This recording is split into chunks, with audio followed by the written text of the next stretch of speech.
Shalom. Before I get started with this lesson, I want to give all honor, praise, and glory to Yahweh, Bahashem, Yahushai, Bahashem, Rachahakwadash. Double honors to my apostles and elders, a great millstone that taught me this truth and that rule well. And peace and salutation to the elect that sat here laboring in all truth and sincerity. To you I say Shalom. This is Brother Amon Ariel from the gym in Charlotte camp, coming back with another Lord willing edifying lesson to feed the elect of the nation of Israel. And pretty much in this lesson, I want to go into how, the elites are pretty much, gearing up to make their mantra for the Great Reset, come into play. Because if you're not familiar with, what the New World Order has plans for the people, this is one of the phrases that they have, been using, all right, to usher in the Great Reset. Okay, you have at the World Economic Forum, the WEF. You have, like I said, the saying, "You'll own nothing, and you'll be happy." And we see that this is becoming more and more evident because Esau is pretty much, attacking ownership on all levels. All right, you're, witnessing us go into the era of pretty much neo-feudalism, and if you're not familiar with that term, go into it real quick.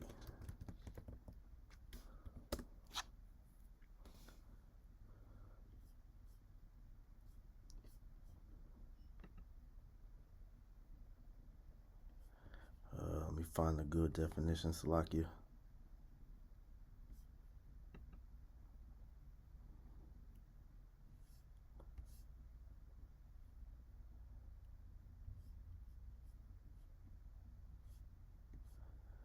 All right, so let me see.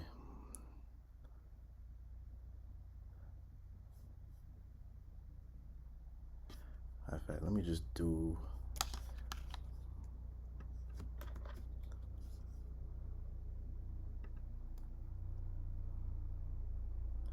All right, so this is feudalism according to the AI definition. It says feudalism in world history refers to a social and political system prevalent to medieval Europe where land ownership was the basis for a hierarchical society, with lords granting land fiefs to vassals in exchange for loyalty, military service, and other forms of labor. Essentially a system where people receive protection from higher ranking individuals in return for their service and allegiance to that person. All right, and just going into some more definitions. Feudalism was a set of legal and military customs in medieval Europe that flourished between the 9th and 15th centuries. It could be broadly defined as a system for structuring society around relationships derived from the holding of land, known as fiefdom or fief, in exchange for service or labor. And so what we're seeing, all right, is Esau Edom beginning to put a system in play to where they will be at the top of the top and the rest of the world will be on the bottom, and the elites at the top will own everything and the people will own nothing, man. All right, so in a sense, all right, let me find another.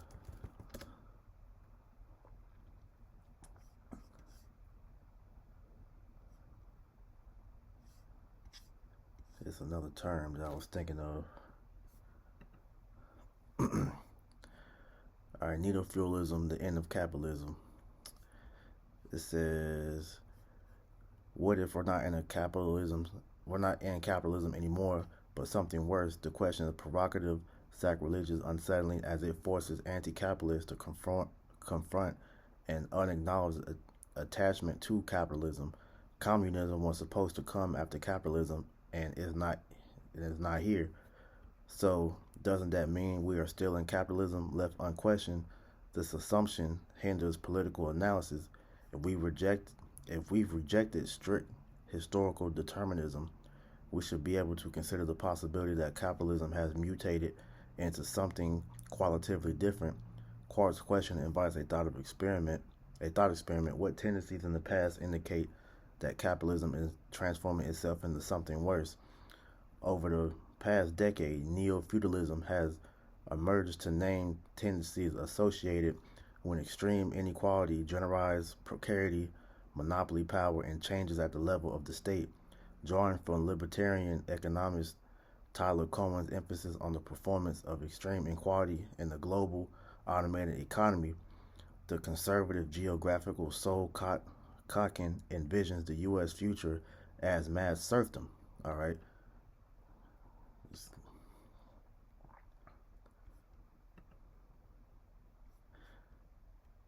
Serfdom, the state of being a serf or feudal laborer. Get a definition. It says a propertyless underclass will survive by servicing the needs of higher earners as personal assistants, trainers, childminders, cooks, cleaners, etc. All right, and that's essentially what Esau Edom is, planning on making the world into, man. All right, to where, all right, we won't have any jobs. Okay, you won't own any land. You won't have the access to, food, water. You have to go through him, all right, for the one of all things, which is the curses. But this is just showing you that this man is a devil, man. All right, so I want to get this real quick before we continue. This is Job 9:24. It reads, "The earth is given into the hand of the wicked. He covereth the faces of the judges thereof. If not, where and who is he?" Right. And the main point being how the earth was given into the hand of the wicked. All right, the wicked being the Edomites, the so-called white people. Okay, because what these devils have done is pretty much taken on, ownership of all the things in the earth that is essential for mankind to be able to live upon, man. All right, food, water, clean air, everything you can think of. These Edomites are in the process of taking everything and owning it for themselves, man. Excuse me. So what we're seeing, is them pushing for this thing which I've been speaking on, which is this neo feudalism, man. All right, to where they're gonna have everything, man. All right, and I have a few clips.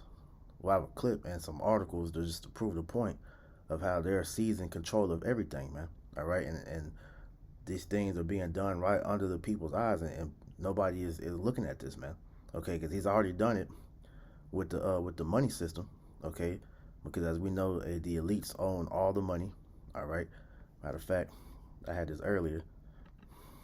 Mr. Rothschild, how you doing, sir? Can you tell us what went on at the Bilderberg meeting this year? Sorry? Could you tell us what went on at the Bilderberg meeting this year? I didn't go to that, actually, no. The Bilderberg? You weren't there? No. Not this year. What went on last year? No, I wasn't there last year. You weren't there last year? I think that was my cousin. Your cousin was there? Yeah, I think so. Okay. Do you have a couple minutes for us, Mr. Rothschild? We have a few additional questions for you. I was asking a question inside it because I was saying that the Federal Reserve is one of these organizations that, I know, it's one of these organizations that a lot of people say is the source of inhumane projects all across the world because it's a private bank. That was started by your family. No, it's completely untrue. I was asked that earlier. It really isn't true. Well, do you know the source of that information? Chuck Island, 1913, sir. Sir, just one thing. We could go on about how your family committed all these acts against society, but we just want to let you know the New World Order has no legitimacy, and that we as a people are not afraid, and we are waking up to the robber barons and the big banksters who are looting this economy with the Federal Reserve. Well,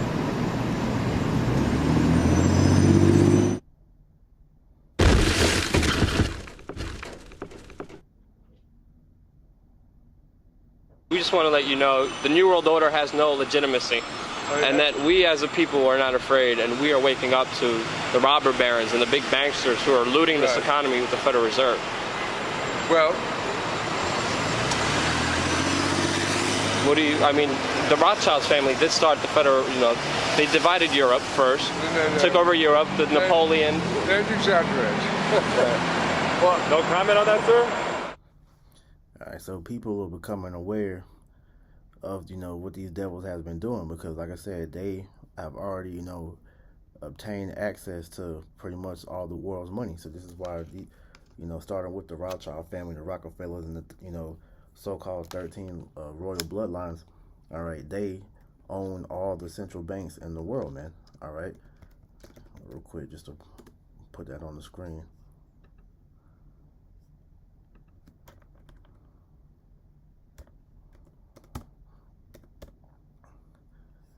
And then if you know and understand the history of the Rothschilds, then you understand, all right, dealing with their, dealing with Meyer M. Shell Bauer. Okay, matter of fact, yeah, Meyer M. Shell Bauer. All right, the original name before he changed his name to Rothschild. Okay, they figured out a system, all right, which ended up working for them, where they were able to go, into the to these different countries, and pretty much, in so many words, all right, force these nations into debt, and then they will, pretty much make themselves available to them to help bail them out. But in terms, their help, came with them pretty much being indebted to them for life, because with the debt that they accumulated from the Rothschilds, they were never able to pay them off, and so it just eventually came down more and more, all right, to where they own all the banks. And you could look this up for yourself, man. You do the history of how the Rothschilds came into power, man. But this just shows you how these devils have been going throughout the whole world and taking these things onto themselves, man. All right. In fact, before I get this, let's get this in Habakkuk chapter 2, verse 6. It says, "Shall not all these take up a parable against him, and a taunting proverb against him, and say, Woe to him that increaseth that which is not his, how long? And to him that ladeth himself with thick clay." Right, because we understand that number one, these devils have went and stole everything that we see, them having right now, man.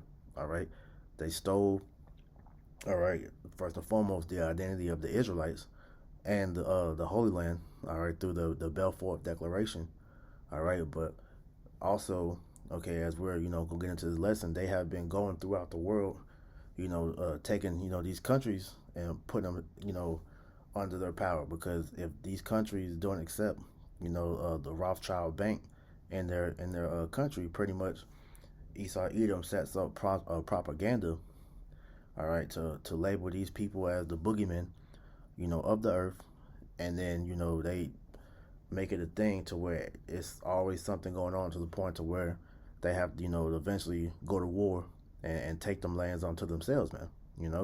So what we saw was how these damn devils are slowly going through the whole earth and keeping everything unto themselves, man.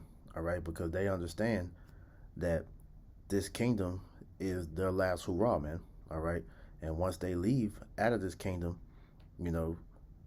like not out of this kingdom, once they fall out of power, that there's no coming back. All right, they understand that, so they're trying to hoard all these things unto themselves, so that whenever it's all said and done, okay, they'll own everything and the people will own nothing, and we got to go to them for everything, man. All right, so that's going to be to their detriment, because like the scripture just said, woe unto them that increaseth that which is not his. So that's going to be a curse unto you, man, because all roads lead back to you devils having everything, man. This is James 5:1. It says, "Go to now, you rich men, weep and howl for your miseries that shall come upon you. Your riches are corrupted, and your garments are moth-eaten. Your gold and silver is cankered, and the rust of them shall be a witness against you, and shall eat your flesh as it were fire. Ye have reaped treasure together for the last days." Right, because when you look at all the world's resources, these devils have everything unto themselves, man. All right, they have all the money, like I keep saying. Okay, it came out how these devils have been hoarding up all the world's seeds, because they're preparing. So after this World War III, all right, when the earth has been devastated by those nuclear missiles, they're gonna come out of those bunkers and try to restart the world. But they're gonna have all the the natural foods, everything natural for themselves, and give the people, all right, the what's the word, the genetically modified things, man. So dealing with the money first and foremost, that's the witness against you, because they have an old saying in the world, all right, you follow the money, okay, and all the money has been given to you, you devils that's on top, man, you elites, man, all right, you 13 families, man, you know. It says, behold, the hire of the laborers who have reaped down your fields, which is of you kept back by fraud, crieth, and that's going into the Israelites, man, all right, because one of the main reasons you were able to get rich, all right, was off the backs of us. That's why when you go into slavery, okay, Esau had, over 400 years of free labor, all right, getting rich off the backs of you tribesmen, to where they have generational wealth, to where they are able to pass down wealth upon wealth to their children's children, like you read in Job, man. Matter of fact, let me get that. And I'm gonna get back to the main part of the lesson, but I just want to, get this. Okay. This is the book of Job, chapter 21, verse 7. It says, wherefore do the wicked live, become old, yea, are mighty in power. Their seed is established in their sight with them, and their offspring before their eyes. Right, because these Edomites, they understand, reincarnation. All right, so they understood, all right, that they were going to come back into the earth. So they when they have that saying, they keep it in house, which means they do a lot of inbreeding amongst themselves, because they understood that it was going to be a point of time to where they were going to come back on the earth. This is why that plan that they have been doing throughout these years have kept it to where this, they keep the sons in the loop. So when they do die and they're eventually, brought back, all right, the wealth is still going to be in the family, man. All right. So this is how, like I said, they were able to bring this wealth unto themselves, because another thing as well, all right, they keep all the laws, all right, amongst their so-called community, because while these small hats pushed, the laws, are done away with onto the tribes, when it comes to, how you deal, running businesses, and, teaching your children, the different things, how we're supposed to do amongst our nation, they do that amongst theirs, man. This is why you don't never see small hats intermingling with, the other nations. But even the division is amongst that, because you have, all right, the elites and their, their faction. They don't deal with, the common, small hats, man. So these elite families are really just segregated unto themselves. So it's a small, as I said, that's why I call them the 1%. It's a small fraction of the Edomites, but even in the midst of the Edomites, you have the Amalekites, a small fraction of the Amalekites amongst all the rest, all right, own everything, and then the rest of the Edomites own what they have, all right. They have fortune, but it's nowhere near compared to the fortune that the elites have, man. Okay. It says verse 8, their seed is established in their sight with them, and their offspring before their eyes. Their houses are safe from fear, neither is the rod of the Most High upon them. Their bull gendereth and faileth not. Their cow calveth and casteth not her calf. They send forth the little ones like a flock, and their children dance. They take the timbrel and harp and rejoice at the sound of the organ. They spend their days in wealth, and in a moment go down to the grave. So the point being, how these Edomites, all right, they continually, are able to pass this debt down. That's like not the debt, their wealth down unto their children. All right, while the rest of the world is pretty much, scrambling and scraping, all right, for crumbs, man. Okay, so going back, James 5:3, your gold and silver is cankered, and the rust of them shall be a witness against you, and shall eat your flesh as it were fire. You have reaped treasure together for the last days. Behold, the hire of the laborers who have reaped down your fields, which is of you kept back by fraud, crieth, and the cry of them which have reaped are entered into the ears of the Lord of Sabaoth. And they understand that Yahushua is on his way back, because the Lord of Sabaoth, the Lord of armies, that's talking about Yahushua, man. All right. So as we know, James 2:19 tells you, all right, how, let me get it. All right, let me just read it.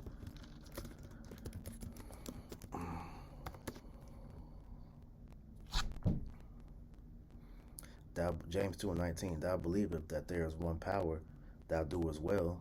The devils also believe and tremble, and that's why these elites are afraid.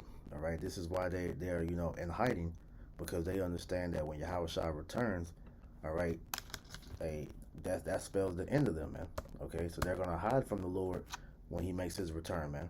Okay, this is why they have these underground bunkers. This is why they have the bunkers in deep in the ocean, and in outer space, man. So like it.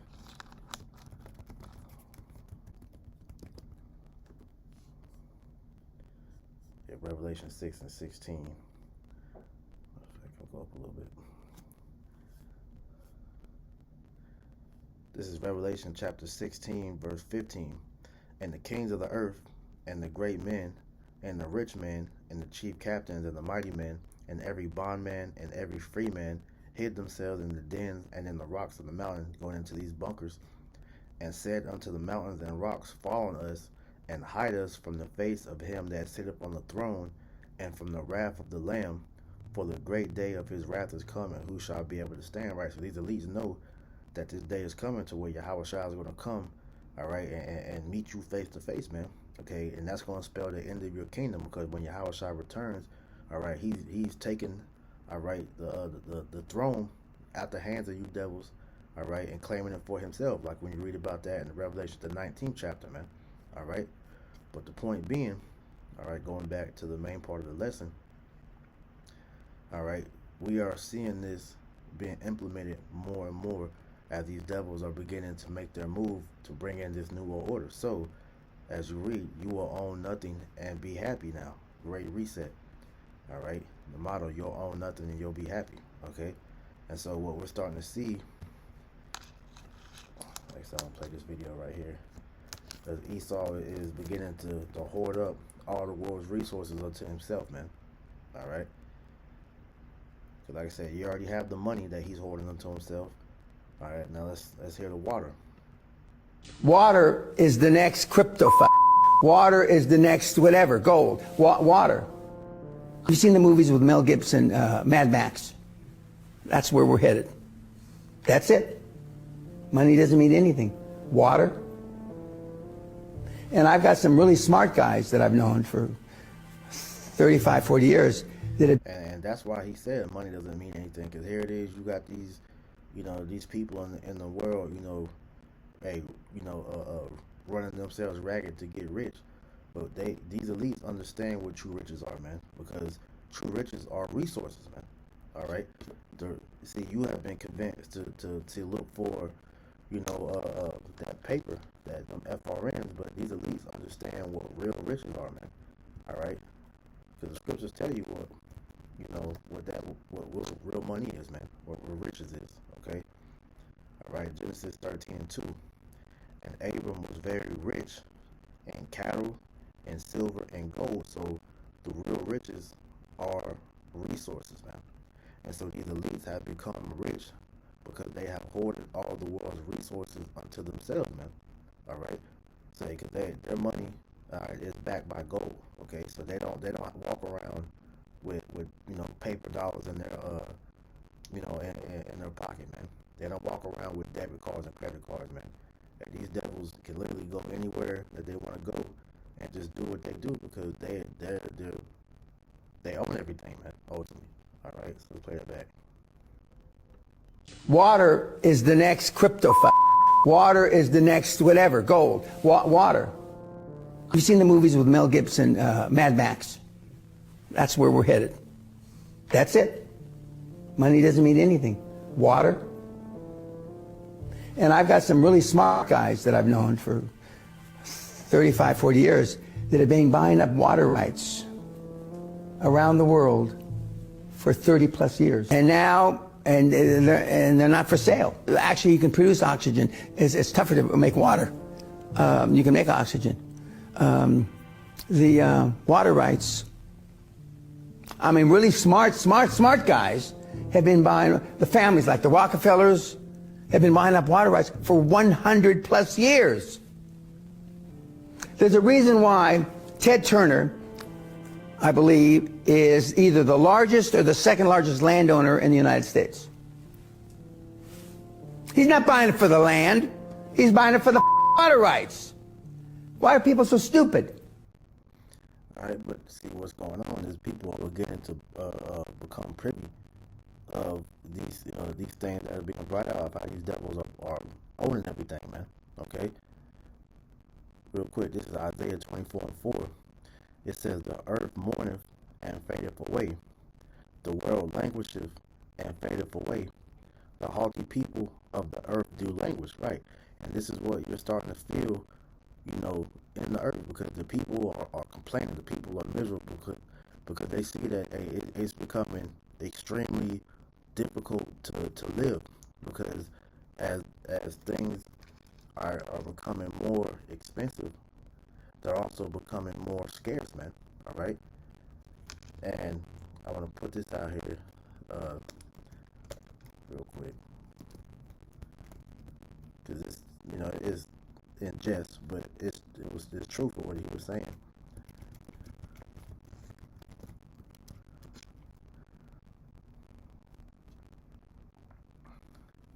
Every single mayor needs to figure out what the they want to do before I. There should be grapes, turnips, vegetables, everything on the streets every day for the homeless to eat. You're making us pay for water, you son of a. You're making us pay for grapes, apples, things that God gave us for free. Ha! Ha! Da, da, da, bullshit. You will burn in hell when I'm through with you. And what he's saying is true, all right? Because when you deal with the scriptures, okay, we actually have a law to where we actually, what he said, we were supposed to leave things for the poor, okay? Let me see if I can get that. I'm trying to remember how it goes. That's in the law, all right?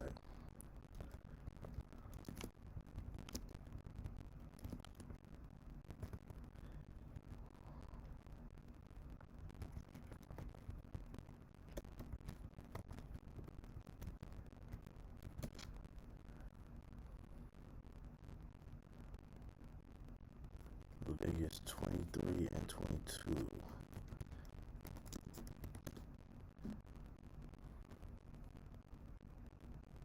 Yep.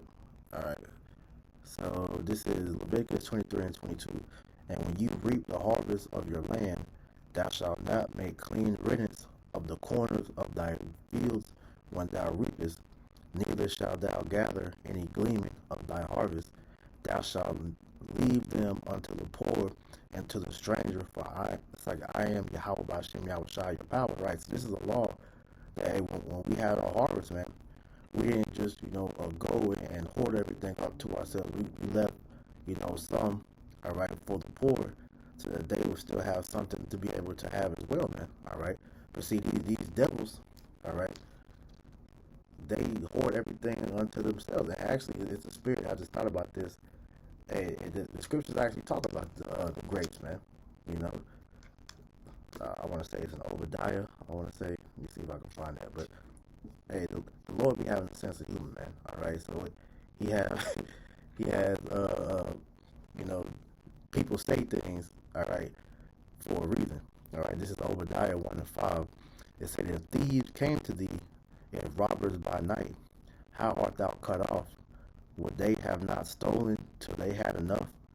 If the grape gatherers came to thee, would they not leave some grapes? Right? And that's what these devils, hey, you're making us pay for things that Yahweh Hashem Yahushua has made free. Okay? Water is free. All right? Hey, the fruits and vegetables are free because the earth naturally produces these things, but yet this devil is making us pay for these things. So this is why at the end of the day, you're seeing people complaining, because they understand that, something is not right, man. Why is life becoming like this now, man? Real quick. This is Lamentations 5:4 in the NLT. It says, we have to pay for water to drink, and even firewood is expensive. because everything that the Lord gave us that's naturally, all right, grown and provided for us by the earth, Esau has taken and monetized unto himself, man. All right, real quick, we're just in the spirit, man. You know, what's this? Genesis chapter 1 and 29. It says, then Yahweh Ba'ashem Yahushua said, look, I have given you every seed bearing plant throughout the earth. And it's like it's named out to you. I went in the King James, so like you.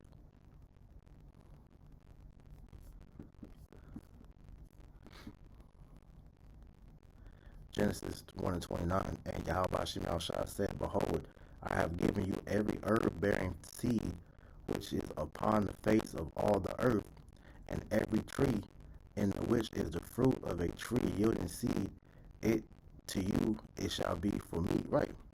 And see, Esau Edom, he has hoarded all these things unto himself to where now we're having to pay for things that the Lord created for us to have naturally, man. All right. This is Sirach chapter 39, verse 25. It says, for the good are good things created from the beginning, so evil things for sinners. The principal things for the whole use of man's life are water, fire, iron, and salt, flour of wheat, honey, milk, and the blood of the grape, which is the wine, and oil and clothing. All these things are good for the godly, so to the sinner they are turned into evil, right? And so Esau Edom, all right, is really hoarding all these things unto himself so that he can be able to have ownership of everything and use that as a means to hold over the people to where if you want access to these things, you're going to have to come to him and prostrate yourself down to him and ask for permission to be able to have these things. And the only way you're going to allow you to have them is if you take that like the rock, okay? Because the example to show you, all right, he's able to do all these things, okay? You have, this is on lookingreport.com, all right? It says with almost 250,000 acres of highly productive farm ground spread out over 17 states, the co-host of Microsoft rates the nation's largest private farmland owner. So this Gates of Hell, okay, you see right here, he owns over 250,000 acres of farmland, okay? He is the nation's largest private farmland owner. This man is not a farmer, okay? He's quote unquote, tech guru, technocrat, whatever. What is he doing buying the farmland? It's because, all right, he is in on the agenda, all right, to pretty much strip the people of everything because in the midst of what you're hearing what's going on with this farming, all right, industry, you have a lot of these farmers, blowing these things out because he's like, right, is making these farmers, burn their crops, not their animals, all right, sell their farmland because these are in the process of holding everything onto themselves because, like I said, the grand scheme of things is to make them pretty much have everything you have to come to him for the water of all things, right? That's going to be really it's a curse unto the Israelites. It's going to be like that for the whole world, all right? I'll just read it. Deuteronomy 28 and 48. Therefore thou shalt serve thine enemy, which the Lord shall send against thee, in hunger and in thirst, and in nakedness, and in want of all things. He shall put a yoke of iron upon thy neck until he have destroyed thee, right? And this has been the case with Israel, man. All right, you saw how in Deuteronomy 19,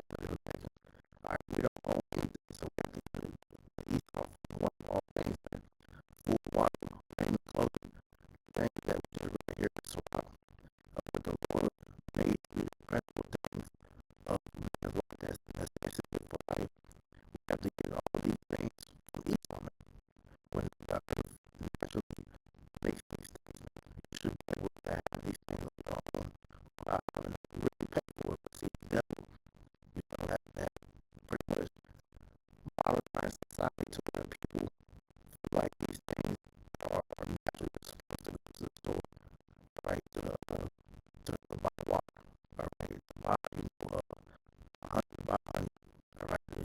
All these things, when we were in our Asian world, all right, in Asian world, pretty much, all right? We produce these things on our own, all right? Everybody has a source of water they can go to, all right? We live out the fan, all right? You can't even go to, mountains and whatever they have, fresh spring water, because it's all has been polluted. The water, this is why you saw 2 years ago, you had all these different, these train wrecks, and these train wrecks pretty much was spilling chemicals into the water supply to where, for people that were privy on where to find, fresh water from. Okay, that's not even a reasonable thing to do anymore, because you don't know that chemicals, those chemicals that were coming from those train wrecks, got exposed into the water source. All right, you could be able to go to the mountain, all right, and drink, all that spring water, but you better not do that now to the point where we should be able to collect rainwater. All right, not only is it illegal, but it's not even smart to do that. But the chemicals that's in it right now would pretty much, poison. This is just like pretty much acid rain, while all these things are being done because these devils, right, pollute the whole earth, and they, totally destroy the human experience, man. Which leads back to this Isaiah chapter 24, verse 4 again. It says the earth mourneth and faithful way, the world languisheth and fearful way. The haughty people of the earth do languish, the earth also defiled by the inhabitants thereof. Our head fail to be indeed the people in charge of their lips, okay? Because they have transgressed the laws, changed the ordinance, broken the everlasting covenant, and because they have only went away from the outside ways, earth is suffering because of that. Therefore, I have to curse the power of the earth, and this is why you see the earth in we see like it is, okay? And the food no longer has the proper nutrients in it anymore. Like I said, we're drinking, canned water, breathing polluted air, okay? The animals, they're all out of whack because their habitats are being, taken from them, all right? They're being misplaced, in the earth. The ecosystem all in general is out of whack, man, all right? But it says, therefore, I have to curse the power of the earth, and they that dwell therein are desolate, and therefore the inhabitants of the earth are burned and ferment, because the curse being, ice being missiles, which is going to be a clean agent that the earth so desperately needs to put everything back the way it's supposed to, right? That's going to be true, right? He said, when you're watching outside, have these missiles, planes, is polluted land, okay? Because we understand, all right, that fire is a clean agent, and y'all watching outside has, these icy missiles, all right, that's what we send over here to America to burn this place, man, and cleanse it of the wickedness and the pollutants that have, found this place, man, okay? But nonetheless, Esau, must be, allowed to fulfill, his portion of the prophecy he takes he's going to be doing, man. So over 10 are taking place. All right, Yahweh allow him to set up this new order, all right, for the purpose of the Lord, fulfilling his work, so that Yahweh can, brought back and do what he has to do to the devil, man. Okay, this is Revelation chapter 13, verse 15. And he had power to give life to the image of the beast, and the image of the beast shall